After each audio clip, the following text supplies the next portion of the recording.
du lit top poésie. On entend dire à quoi ça sert la poésie. Oh, mais la poésie, c'est avec nous et parmi nous tous les jours. Aimez-vous la poésie? Avez-vous cet accent poétique dans votre âme? Ceci vous concerne. Poésie biblique, poèmes d'anciens auteurs, poètes dans l'ombre, poèmes de JMMS, commentaires poétiques. Exprimer, dénoncer ou célébrer, inventer, révéler, tous les jours, retrouvez un accent de poésie pour le bonheur de votre âme et de votre esprit, mais aussi bon pour les oreilles. Alors, abonnez-vous s'il vous plaît pour ne pas manquer les notifications de nos prochaines vidéos. Partagez nos vidéos, cliquez sur le bouton j'aime, soutenez et participez à cet élan de créativité. Salut à tous les amis poétiquement scotchés et fidèles sur notre chaîne Écridilis Top Poésie. Aujourd'hui, nous allons vous présenter JMMS, un poète parmi nous.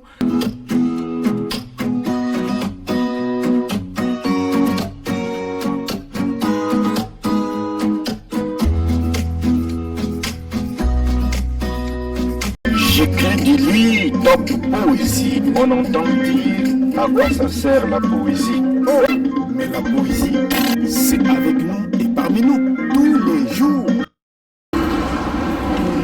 J'ai quelques questions. Si jamais vous sentez le désir de parler quelque chose de supplémentaire, n'hésitez pas, on peut y aller de façon très naturelle. D'accord.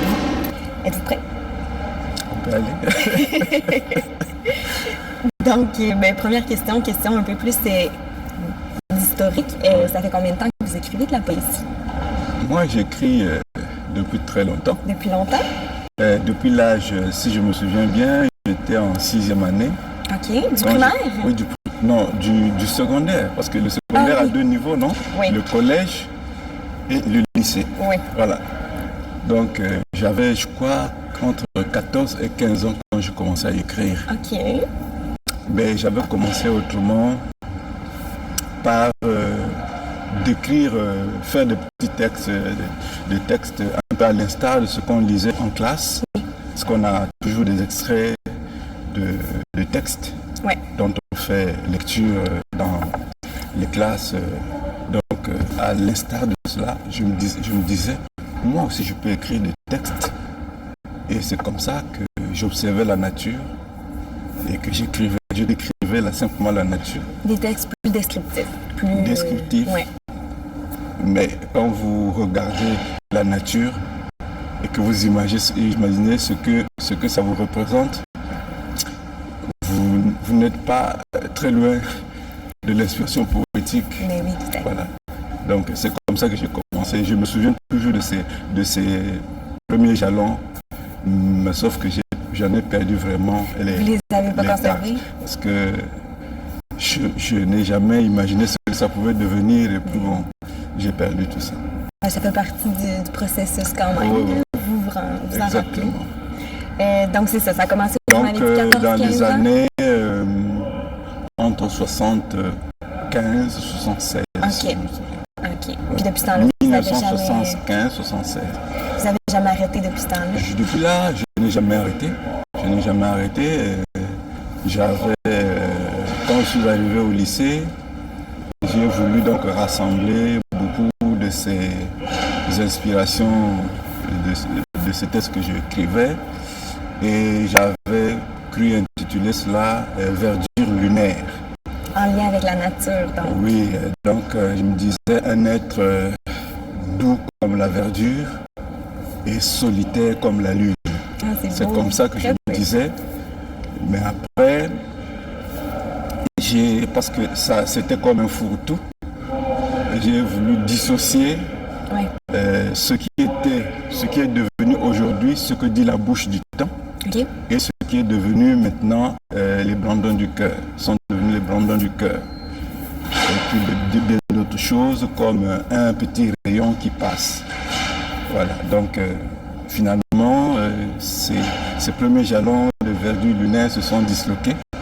Vous avez peut-être allé plus par thème? Donc, oui, j'ai préféré donc parler par thème, mais sauf que c'est le titre seulement qui est resté. Et c'est ce titre-là, justement, avec ses compositions, ses textes, ce poème, je le dis un peu à la 4e de l'ouvrage, que l'Union des écrivains, artistes et artisans congolais avait approuvé ma façon d'écrire. Il y avait un département de la censure, département de la censure, ils doivent faire... qui ont validé justement mon profil pour dire que l'auteur, par des images simples, vous fait rentrer dans son intimité propre. C'est quelques mots-là dont je me souviens, mais c'était un petit long paragraphe qui appréciait justement donc au niveau des artistes congolais. C'est ça que j'avais introduit comme œuvre. Maintenant, avec le développement de mon inspiration, donc j'ai pu faire autre chose par rapport à ça. Donc je peux un peu retrouver aujourd'hui cette œuvre-là que j'ai appelée Verdure lunaire dans mes débuts, et j'étais encore au lycée dans les années 80. Ok. Est-ce que ça avait été publié sous forme... Ça n'a jamais été publié, rien de tout ce dont je vous parle n'a jamais été publié, sauf le livre qui nous rassemble. Commentaire poétique. Exprimé. Oui. Donc ça a forgé toute votre inspiration pour celui-ci. Si je suis arrivé à écrire ça, c'est pour moi d'abord, j'ai découvert des livres, des éditions alternatives, une édition alternative qui vous permet de publier. Vous travaillez avec la maison d'édition, vous envoyez les projets, ils lisent, ils vous demandent de corriger, ainsi de suite. C'était des feedbacks comme ça. Ça s'appelait de bons natures. Donc jusqu'à ce qu'on est arrivé à ça. Donc pour moi, quand je trouve cette opportunité, c'était l'occasion d'essayer de publier. Je comprends. C'est pourquoi j'ai commencé par... Vous n'avez pas l'impression que vous avez donné les meilleurs textes, vous les avez gardés peut-être pour... Il ne faut pas lancer le projet de livre. Mais ça aussi bien les meilleurs pour ce thème que j'ai pu mettre ici. Mais pour moi, et l'amour, c'était d'abord quelque chose de secondaire dans mon œuvre. Okay. C'est pas vraiment prioritaire, mais j'ai d'autres projets comme des romans, comme bien sûr des projets d'ouvrages, de recueils de poèmes, comme des projets de recherche, de créativité, par exemple, c'est dans le cadre communautaire, une sorte d'essai, voilà. Donc, voilà. Vos formes sont variées, donc. Oui, variées, oui. Parce que ça donne au roman, à l'essai, à l'art graphique, tout ça. Vous touchez un peu à tout. Je touche un peu à tout jusqu'à la musique. Ah oui? Oui. Je joue la guitare, je chante, tout ça. Et souvent, je chante pour le Seigneur. Poésie biblique, poème d'anciens auteurs, poète dans l'ombre, poème de JMMS, commentaire poétique. Vous avez parlé de la façon dont la nature pouvait vous inspirer. De quelle façon vous avez l'impression que la poésie vous permet de vous exprimer? Bon, la poésie, je lisais quelque part, a généralement des fonctions précises, comme l'expression, comme la déclamation, comme, comment dirais-je, quelque chose qui ressemble à l'adoration. Exprimer, dénoncer ou célébrer, inventer, révéler. Je vois dans la nature l'expression même divine. Et s'il y a un grand poète, c'est Dieu lui-même. Parce que dans tous ses écrits, quand il a voulu parler à l'humanité, il a parlé sous forme poétique. Pour ceux qui lisent la Bible, par exemple, ils peuvent voir les psaumes de David, ils peuvent voir les prophètes. Ésaïe lui-même s'exprime en termes poétiques. poétique, regardez seulement la Bible, même si même à titre culturel, même si vous n'êtes pas de la foi chrétienne, regardez seulement la Bible, vous trouverez. Et c'est pourquoi je dis que il est le grand artiste. Mais si vous êtes descendant de lui, vous êtes forcément descendant de ce grand poète. Et pour moi donc la nature m'inspire beaucoup parce que la couleur qui symbolise la nature, c'est la verdure. Donc je commence par là. Donc pour moi la nature, c'est la verdure qui m'inspire. Tout ce qui est verdure a de l'affinité avec moi. Je suis vraiment passionné par la verdure, donc par la nature, par extrapolation, par le cosmos, le ciel, la beauté du ciel, la beauté des étoiles.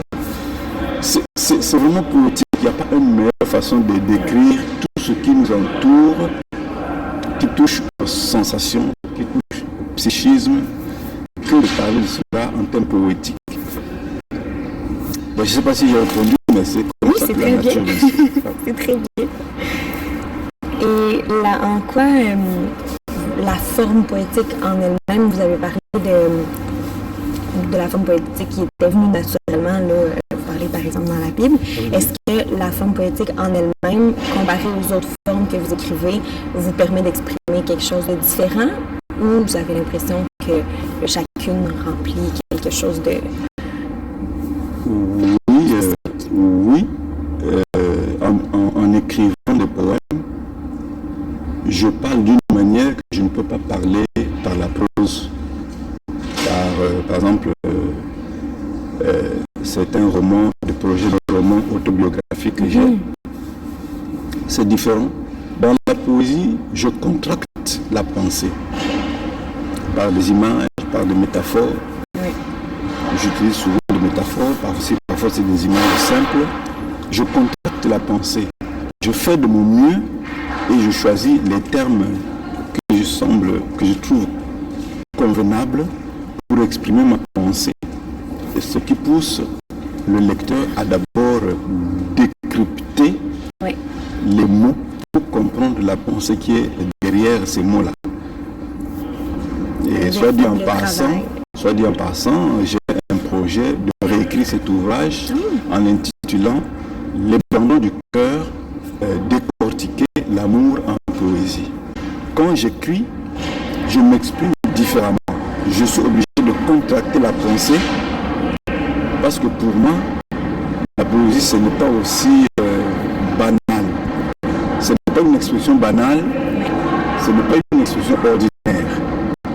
Et c'est ce qui fait dire à certains qui m'ont essayé d'approcher que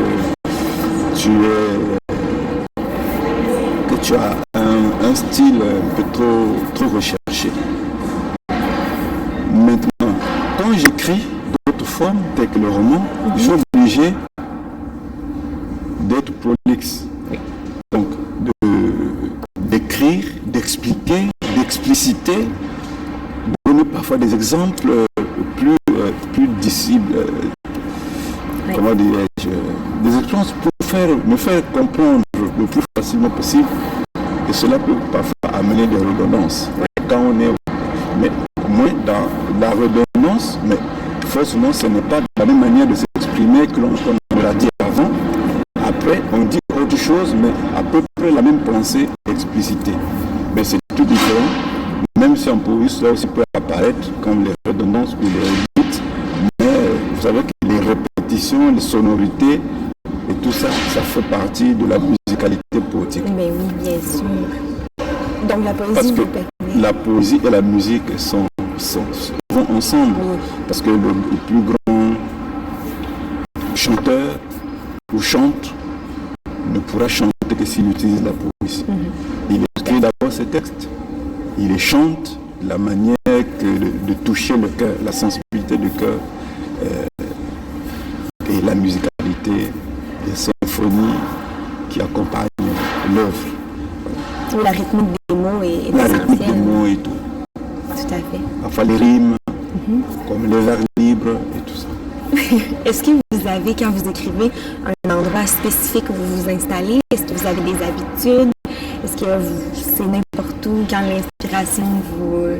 C'est une bonne question. J'ai souvent réfléchi à ça, mais ma vie ne fait que cela. Ma vie ne fait qu'écrire. Depuis l'âge que je vous ai dit, donc ça dépend du milieu. Même ici, pendant que je travaille, parfois quand je me sens inspiré, je prends un petit bout de papier, je note des idées, et parfois je développe. Mais donc pour vous répondre, c'est moi le milieu vraiment d'inspiration. C'est au quotidien. C'est au quotidien, partout. Partout où je suis inspiré, partout j'ai des facteurs qui m'inspirent, parce que l'environnement m'inspire. Surtout l'imagination, j'ai une grande propension à l'imagination. Quelqu'un m'a dit, mais tu as une imagination trop féconde dans le quotidien avec les gens. J'ai toujours quelque chose que je lance aux gens là pour créer l'amabilité, tout ça là, mais c'est là où on m'a dit, tu es toujours inspiré. Mais c'est un bon problème pour un écrivain. Ouais. Moi, vraiment, je crois qu'un écrivain, c'est celui-là qui n'a pas de difficulté pour écrire. Parce que, comme on dit, n'est pas musicien qui le veut, n'est pas aussi écrivain qui le veut. C'est vrai, pour faire la recherche, tout ça, vous écrivez, mais ce n'est pas votre passion d'écrire. Parfois, c'est pour atteindre un objectif académique, ou je ne sais comment, mais il y a des gens, par exemple, des musiciens, s'il n'a pas chanté, s'il n'a pas composé, il n'est pas dans son assiette. C'est comme moi, si je n'ai pas écrit, je ne suis pas dans mon assiette. Depuis toutes ces années-là. Vous écrivez au moins chaque jour un petit peu? Je pense bien qu'il ne se passe pas un jour, sans que je tape au clavier quelque chose qui vient de moi. Voilà. Ça peut être des fragments, ça peut être des fragments, ça peut être des textes entiers. Pour le faire, il faut que j'écrive quelque chose. Oui, effectivement. J'ai une chaîne YouTube, soit dit en passant, sur la poésie. Ça s'appelle Écrit Dili Top Poésie. Okay. Donc je publie seulement quelques... J'ai pensé qu'il fallait... Il y a des choses que je pouvais mettre en ligne. Je déclame, je lis, puis sous forme de poésie. Voilà. La poésie fait donc vraiment partie de votre vie, de votre quotidien. L'écriture, c'est... Bon, en tout cas, je ne sais pas comment le dire, mais je ne vois pas autre chose. Disons l'écriture en général. Oui, pas nécessairement la poésie. Pas nécessairement la poésie, mais l'écriture comme telle. C'est vraiment ma vie. Et le paradoxe, c'est que je n'ai pas encore beaucoup publié. C'est dû aux conditions parfois dans lesquelles c'est difficile. C'est pas facile. Même ça, pour moi, je dis que bon. Donc je le dis ici, là, lorsqu'il découvre les présentes éditions en 2014, il renifle alors la certitude gracieuse d'un ouf vers une promotion pour de meilleurs horizons. Oui. Donc, le premier pas vers la possibilité. Premier pas. Voilà. C'est déjà un bon début. D'être publié, c'est difficile pour... C'est difficile. Il faut des ressources. Oui. Ceux qui ont des ressources peuvent publier facilement, quelle que soit la qualité. Oui. Oui, effectivement. Mais cela va aussi avec l'éditeur, bien sûr. Il faut que l'éditeur soit d'accord. Parce que la poésie aussi, ce n'est pas tout le monde qui la publie, parce que c'est un genre ou une forme d'écriture qui n'est pas vraiment populaire. Non. Mais par contre, je contrarie cette pensée pour dire à quiconque veut m'entendre que il y a des poètes qui s'ignorent. Oui. C'est-à-dire que pendant que vous dites que moi, la poésie, moi je n'aime pas la poésie, je ne fais pas la poésie, ok. Je pense seulement à un exemple. Commencez à avoir des amours et vous découvrirez un accent poétique pour parler à votre conjoint, à votre amant. Ici, on aime appeler à votre... il y a un thème qu'on aime appeler ici pour parler de la femme, la blonde. La blonde. Donc, vous allez vous découvrir poète. Oui. Chérie, vraiment, sans toi, je te regarde, je te vois comme les étoiles. Tout ça. Cette référence-là, imagée, est belle en même temps. Parce qu'on c'est pas fait c'est pour exprimer la beauté des sentiments. Les sentiments qu'on éprouve vis-à-vis de la personne. Donc déjà là, rien que par là, les relations d'amour font que on fasse de la poésie sans le vouloir. Parfois même sans en être conscient. Même ceux qui croient ne pas être intéressés par la Voilà. poésie. Mais en fait, c'est juste quelque chose qui est comme, comment dirais-je, une pensée comme ça, un dogme. On a peur peut-être de faire des efforts de réflexion, d'imagination, parce qu'il faut entrer vraiment dans le contexte du poète. Généralement, ça touche un peu l'aspect spirituel de l'expression aussi. Oui. Ce qui fait qu'il faut vraiment s'isoler parfois avec l'œuvre d'un poète pour bien le comprendre, pour bien comprendre l'auteur. Et y revenir à plusieurs reprises. Oui. Parce que qu'est-ce qu'il voulait dire? Après, bon, parfois même tu as lu, mais en repensant, tu sens comme une inspiration qui t'arrive. Ah, il voulait dire ceci en fait. Oui. Je pense qu'on pourrait peut-être terminer avec cette question-ci.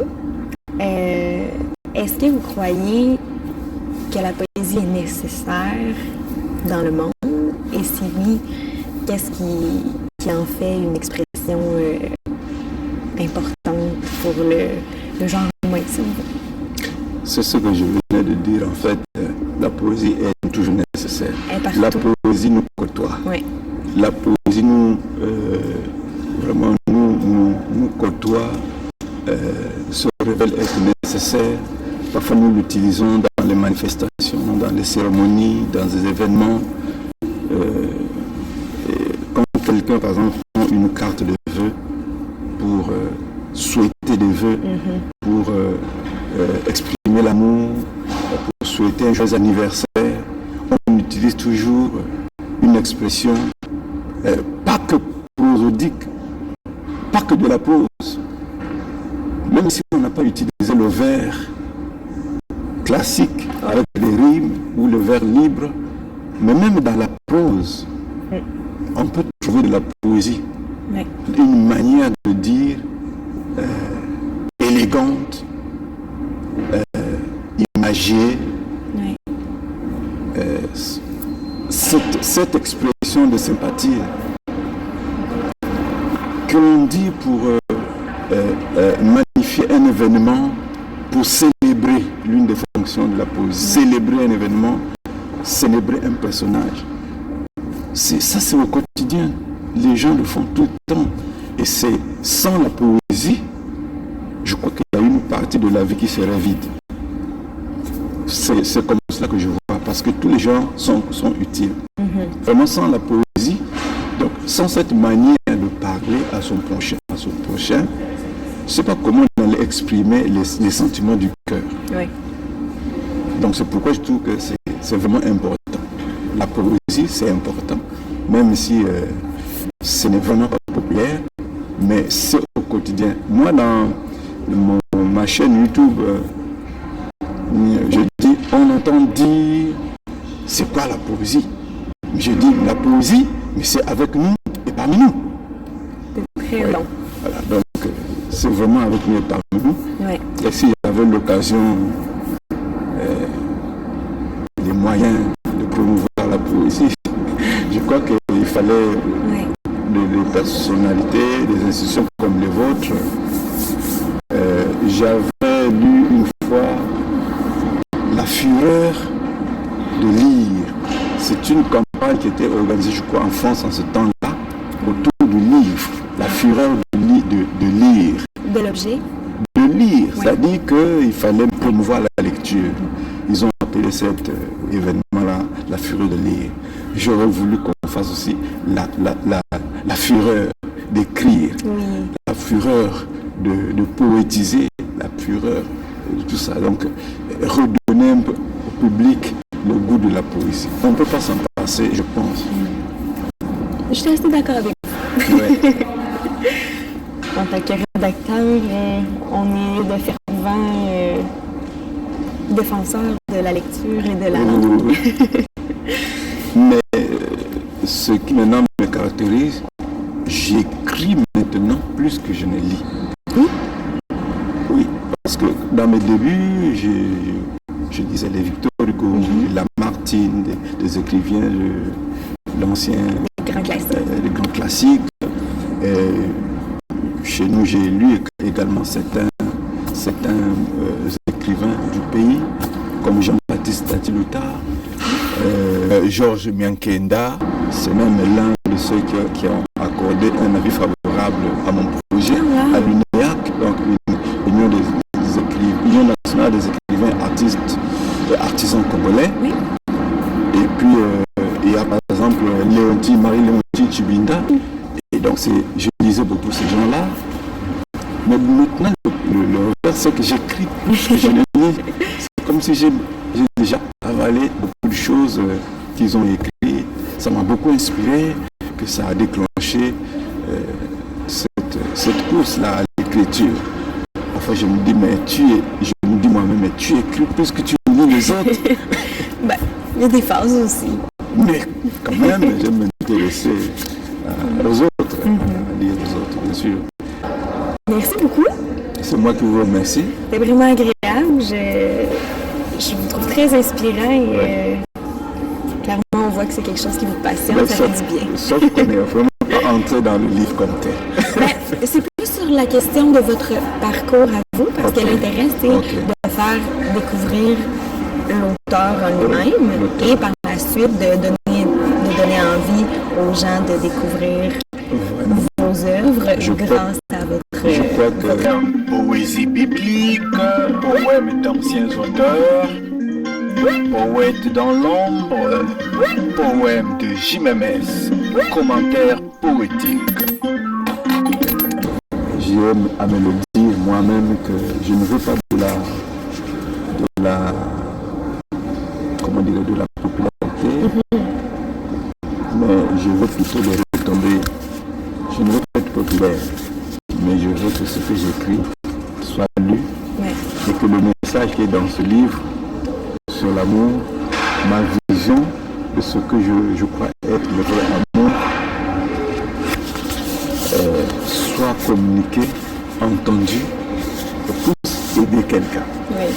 Voilà. Donc cette démarche, je la salue vraiment avec tout mon cœur. Ça me fait plaisir, c'est très important de mettre de l'avant des personnes inspirantes et les talents. Merci beaucoup. Alors, abonnez-vous s'il vous plaît pour ne pas manquer les notifications de nos prochaines vidéos. Partagez nos vidéos, cliquez sur le bouton j'aime, soutenez et participez à cet élan de créativité.